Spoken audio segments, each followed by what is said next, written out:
Hello everyone, Indian history for beginners channel में आपका बहुत बहुत स्वागत है। तो आज एक नई जानकारी के साथ, इससे पहले मैं एक बात कह देना चाहती हूँ कि ये जो मैंने चैनल क्रिएट करा है ये उन लोगों के लिए है जिन्हें हिस्ट्री की बेसिक जानकारी नहीं है। तो क्योंकि ना डेटा हमारे पास बहुत होता है, तथ्य हमारे पास बहुत होते हैं, लेकिन शुरुआत अगर उसकी सही ना हो तो फिर हमारे लिए वो डेटा भी कोई काम नहीं करता, वो तथ्य भी कोई काम नहीं करते हैं। तो शुरुआत इंटरेस्टिंग होनी चाहिए और लाभदायक भी होनी चाहिए। तो मेरी ये पहल है, तो उसी पहल को लेके मैं आगे बढ़ रही हूँ। होप कि आपको मेरी बताई गई जानकारियाँ अच्छी लगे, और ये प्रारंभिक बच्चों के लिए तो मुझे लगता है बहुत ही यूज़फुल रहेगा। बस थोड़ी सी कंसंट्रेशन जरूरी है। कहानी के रूप में है तो अच्छा ही लगेगा, इतना मुझे विश्वास है। तो आज हम बात करते हैं जैन धर्म की। जैन धर्म को मैं दो भागों में बताऊंगी, तो इसके दो वीडियो बनेंगे। तो आज इस जैन धर्म में हम लोग बात करेंगे इसके एक तीर्थंकर की, जिनका नाम है महावीर स्वामी। देखिए, मैंने इनको तीर्थंकर कहा है, और महावीर स्वामी जैन धर्म के 24वें तीर्थंकर के रूप में जाने जाते हैं। मैंने इनको प्रवर्तक नहीं कहा है। जब हम लोग स्वयं भी पढ़ते थे तो हम लोग यही पढ़ते थे कि महावीर स्वामी जी जैन धर्म के प्रवर्तक हैं। नहीं, इससे पहले इस धर्म को प्रतिपादित कर दिया था ऋषभ देव ने, और इनसे पहले यानी कि महावीर स्वामी से पहले वाले जो 23वें नंबर के तीर्थंकर थे वो पार्श्वनाथ थे, और उन्होंने जैन धर्म को काफी बढ़ावा दिया। अंतिम कड़ी के रूप में इनका नाम आता है। इनके समय में तो जैन धर्म काफी विकसित हो गया और प्रचलन में भी आया। तो ये अंतिम कड़ी है जैन धर्म के तीर्थंकर के रूप में। इसके बाद जितने भी हुए वो इनके आचार्य या गुरु के पद पर सुशोभित रहे।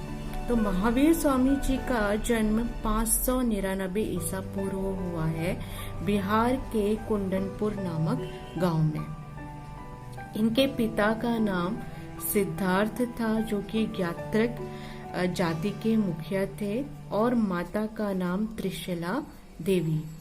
इनकी माता मगध और वैशाली के राज परिवारों से संबंधित थी। इनका प्रारंभिक जीवन बहुत ज्यादा अंधकारमय है। ज्यादा जानकारी तो नहीं मिलती है, लेकिन इतना जरूर पता चलता है कि जब इनका जन्म हुआ था तो इनके पिता ने बहुत उत्सव मनाया था, और जो भी उनके अधीन राज्य था या क्षेत्र था वहाँ सभी लोगों का कर माफ कर दिया गया था। अपनी युवावस्था में जो इनका विवाह हुआ है वह यशोदा नाम की स्त्री से हुआ है, और यह भी एक राजकुमारी थी, और इसी से इन्हें पुत्री रत्न की प्राप्ति हुई।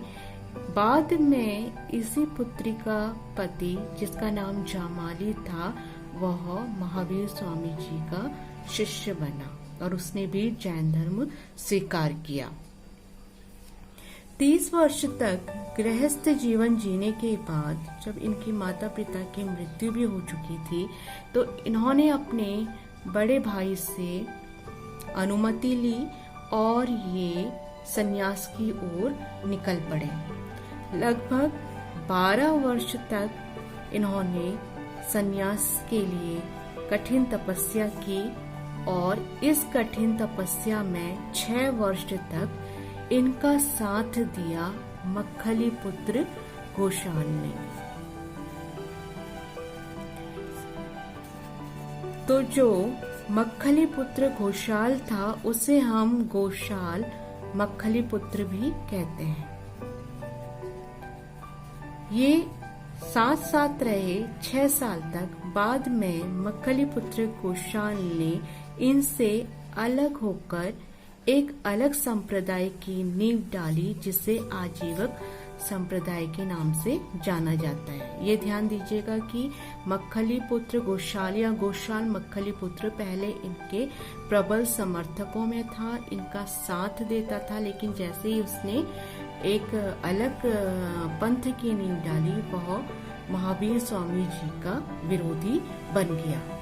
अंत में चिम्भ्रिका नामक गांव के बाहर ऋजुपालिका नामक नदी के तट पर इन्हें कैवल्य की या केवल ज्ञान की प्राप्ति हुई और ये जिन या जितेंद्रिय कहलाए, जिन्होंने इंद्रियों को जीत लिया है। निर्ग्रंथ कहलाए, जो सांसारिक बंधनों से मुक्त हो चुके हैं, या फिर महावीर कहलाए, यानी कि जो कि अत्यंत पराक्रमी हैं। और इन्होंने एक पंथ चलाया जिसे निर्ग्रंथ कहते हैं, और बाद में यही जैन धर्म के नाम से प्रचलित रहा। इसके बाद इन्होंने जैन धर्म का प्रचार और प्रसार किया और अंत में 72 वर्ष की अवस्था में पावा नदी के तट पर इन्होंने निर्वाण ले लिया।